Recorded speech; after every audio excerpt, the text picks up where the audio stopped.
از اینکه اعتکاف داشتن، شبهای پر از عبادت و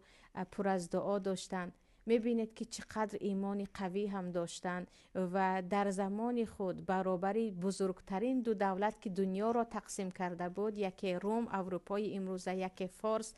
دولت های فارسی یا گفتیم همزبان ما مثل ایران و خراسان و